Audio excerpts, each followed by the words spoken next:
Assalamualaikum, kembali lagi di channel Nabil Fahlevi. Kali ini kami berada di daerah Ciamis, Jawa Barat. Tepatnya di Situ Lengkong, Panjalu. Sebelumnya bagi yang belum subscribe, tekan tombol merah ya. Like dan share video ini ke media sosial kalian. Situ Lengkong Panjalu adalah suatu danau, situ dalam bahasa Sunda, yang terletak di Kecamatan Panjalu, Ciamis, Jawa Barat. Menurut sejarah, di kawasan Situ Lengkong itulah dahulunya menjadi pusat pemerintahan Kerajaan Panjalu Ciamis. Dengan adanya penemuan-penemuan sejarah itu, Panjalu berkembang sebagai kota daerah wisata, baik wisata alam, wisata budaya, maupun sebagai wisata ziarah. Karena melihat pentingnya daerah Panjalu sebagai cikal bakal Kerajaan Sunda Kawali, maka pemerintah Provinsi Jawa Barat pada tanggal 17 Maret tahun 2004 mengukuhkan Panjalu sebagai desa wisata. Situ Lengkong terletak sekitar 35 km sebelah utara kota Ciamis, atau 15 km sebelah barat kota Kawali, dan berbatasan di sebelah utara dengan wilayah Talaga, Kabupaten Majalengka dan Kabupaten Kuningan yang merupakan suatu lingkup wilayah komunitas yang dulu dikenal sebagai pusat Kerajaan Panjalu. Temuan-temuan data kepurbakalaan, nilai-nilai sosial kultural, serta jejak kesejahteraan lainnya, yang kini masih lestari, memberikan petunjuk tentang masa lalu kota itu. Sebagai kota kerajaan kuno yang dikenal sebagai Kerajaan Soko Galuh Panjalu, ibu kota kerajaan itu dibangun pada areal suatu danau, situ, seluas 70 hektar yang kini disebut Situ Lengkong yang terletak di sepanjang tepi utara kota Panjalu. Sekarang terdapat 3 buah nusa, pulau kecil.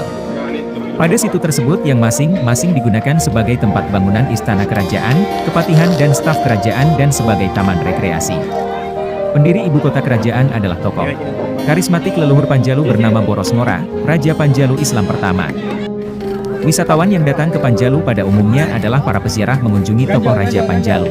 Teristimewa pemakaman Prabu Harian Kancana di Nusa Situ Lengkong, situ istana kerajaan, serta danau itu sendiri yang bernuansa religius. Di samping itu juga mengunjungi Museum Bumi Alit, di mana disimpan benda peninggalan bersejarah seperti menhir, batu penyucian, batu penobatan, naskah, dan benda perkakas peninggalan milik raja-raja dan bupati Panjalu masa lalu, terutama perkakas yang disebut benda pusaka Panjalu yang berupa pedang, cis dan genta, lonceng kecil, peninggalan Prabu Sanghyang Boros Ngora.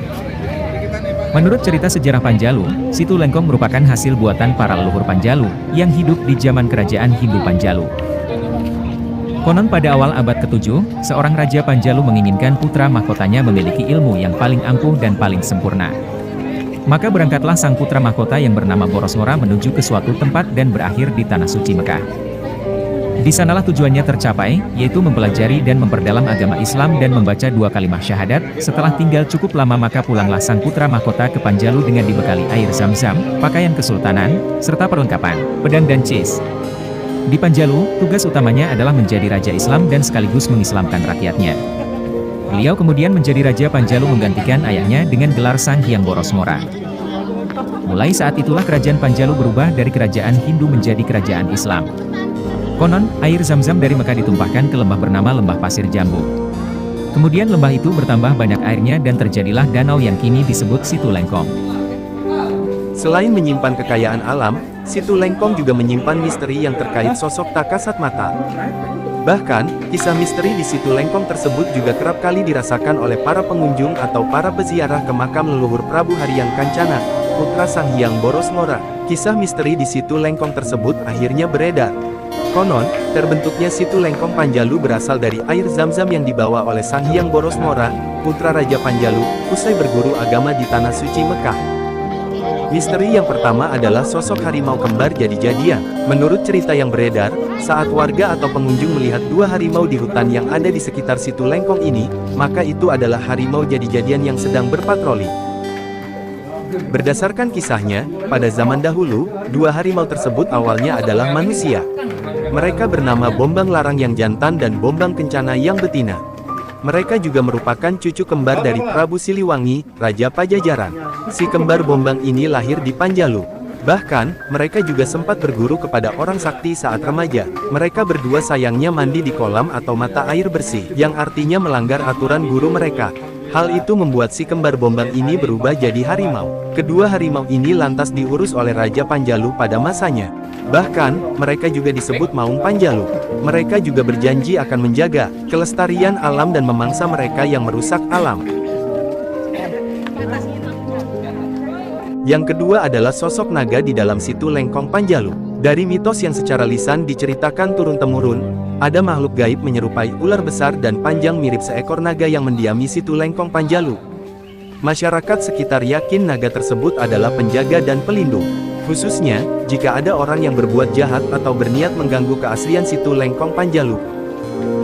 Yang ketiga adalah hal aneh ketika orang Sumedang datang ke situ Lengkong Panjalu. Adapun dari cerita masyarakat yang berkembang di sana bahwa kondisi cuaca jadi berubah aneh ketika orang Sumedang yang menikahi pasangannya di Panjalu. Cuaca menjadi hujan lebat bahkan disertai pula angin kencang. Maka, kerap kali orang Sumedang dilarang untuk menikahi pasangannya di situ Lengkong Panjalu. Demikianlah kisah misteri yang ada di situ Lengkong Panjalu, Ciamis, Jawa Barat. Wallahu a'lam.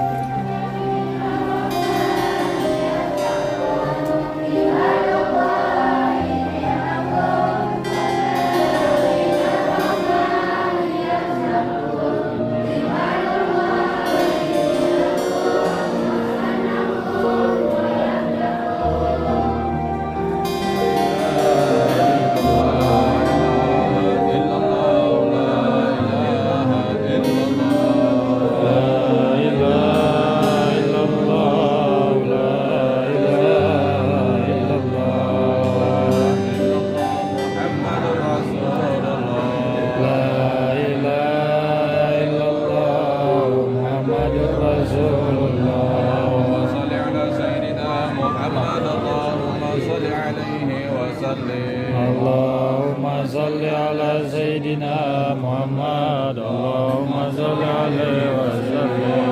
صل على سيدنا محمد اللهم صل عليه وسلم Allahumma salli ala Sayyidina Muhammad. Allahumma salli alaihi wa sallim. صل على سيدنا محمد يا رب صل عليه وسلم. Allahumma salli ala Sayyidina Muhammad. Ya Rabbi salli alaihi wa sallim. Subhanallah wa Bihamdi subhanallah wa bihamdi subhanallah wa bihamdi subhanallah wa bihamdi